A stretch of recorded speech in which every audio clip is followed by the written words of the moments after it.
So in this probabilistic packet marking, consider for a moment that every intermediate router were to append its 32-bit IP address to each packet it forwards. A packet on the internet traverses about 10 hops on the average, so an extra 40 bytes would be needed to keep track of its paths from source to destination. So this is an unacceptable per packet overhead. Instead, existing but infrequently used fields in the IP header are used to keep track of the routers visited. Now, if you see the syntax of IP header, there are some of the fields which are unused. So instead of adding 40 bytes extra to the packet, is it possible to make use of these unused fields of the IP header? So for that, if you see, the IP header has a 16-bit ID field. So this field provides the support for packet fragmentation and reassembly. Different networks have different restrictions on the size of the datagrams they can carry. They may split a datagram into 2 or more fragments and send each fragment separately. The router at the destination end has the responsibility for reassembling the fragments. To create the original packet, all the fragments carry the same number in their ID fields so they can be identified for reassembly. On the assumption that the ID field is often unused, traceback schemes employing PPM use the ID field to store partial information on the intermediate routers. But here is a major problem that the length of each IP address is a 4 bytes, which is 32 bits.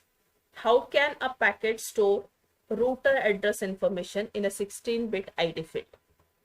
So the answer lies in computing a global fingerprint for each router, that is, say 16 or fewer bits of the hash of a router's IP address.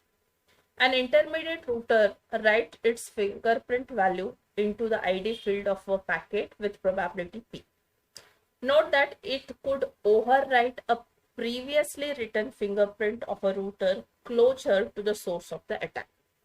To identify the perpetrator of the attack, the ingress router at the victim end will need to collect a sufficient information of packets that are all part of the same flooding attack. We assume that each ingress router has a map of all upstream routers from it.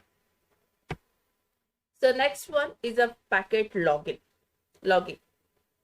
Each router attempts to keep track of every packet that passes through it.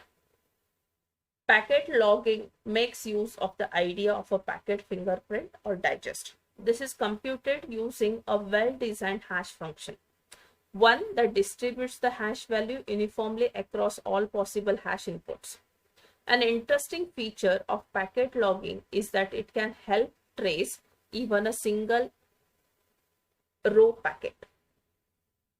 First, assume that each router stores each packet received by it in the last 5 minutes.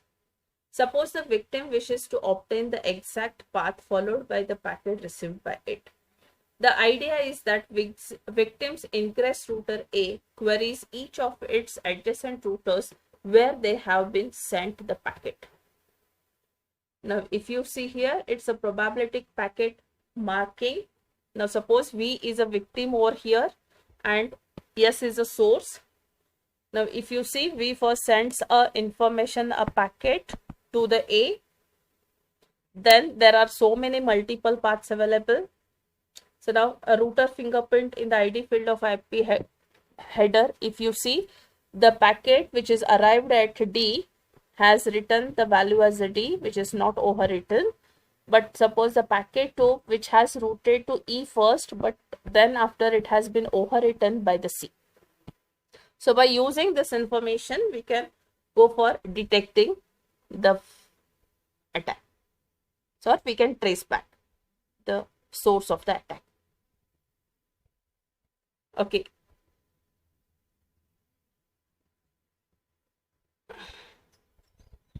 A would query. Now, if you see, A would query B, H and G. The router that responds positively, say B, then queries its neighbor C and M. So it is the upstream communication path.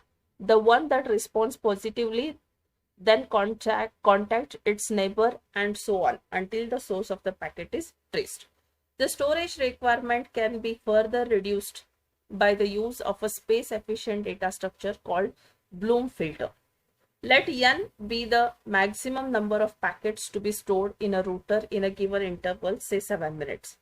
Each time an element has to be inserted, one or more hash functions on that element need to be computed. Let k be the number of distinct and independent hash functions used. K is a design parameter. The output of each hash function returns a w-bit quantity. The Bloom filter is basically a bit array.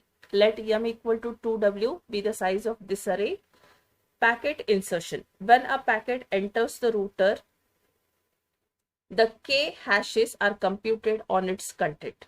To speed up the computation, the hashes are only computed on the invariant part of the IP header and a small part of the payload, say 10 bytes. Suppose the k hash computations yield the values I1, I2, I3 till Ik. These k hash outputs are used as indices into the bit array. To insert a packet, the bits in those positions are all set to 1. If one or more of them were already set, they remain set. Packet presence check. To check if a packet P is the present in the Bloom filter, compute the k hashes on it as done during the packet insertion. Suppose the k hash computation yield the values I1, I2, I3 till Ik, then check whether each of the elements of the Bloom filter are set. If even one of these elements is equal to 0, P has not been encountered by this router. We next derive an expression for the probability of a false positive. Now these are the packet presence check for P1. So we are going to check it by computing its hash values, that is H1, H2, H3, and then we are going to check the bit set values for those, whether those are set to 1 or not. If any one bit value is a 0, then that packet has not been transferred from this router. Will come to the conclusion. Now probability a packet hashes to I1 is equal to 1 divided by m. Probability a packet does not hash to I1, it's a 1 minus 1 divided by m. Probability none of n packets hash to I1 with any of the k hash functions is equal to 1 minus 1 divided by m raised to kn. Probability at least one of the n packets hashes to I1 with at least one of the k hash functions, 1 minus 1 divided by m raised to kn. And at least one of the n packets hash to Ik with at least one of the k functions is 1 minus 1 divided by m raised to kn raised to k. So it turns out that a reasonably acceptable false positive probability of 1% is achievable with k equal to 3 and m equal to 12 into n. This translates to a storage cost of only 12 bits per packet at the expense of performing 3 hash computations per packet. So this is considerably less than storing each IP datagram, about 500 bytes on average, or even storing just a 32-bit hash of the packet. So this completes your chapter Intrusion Prevention Detection System.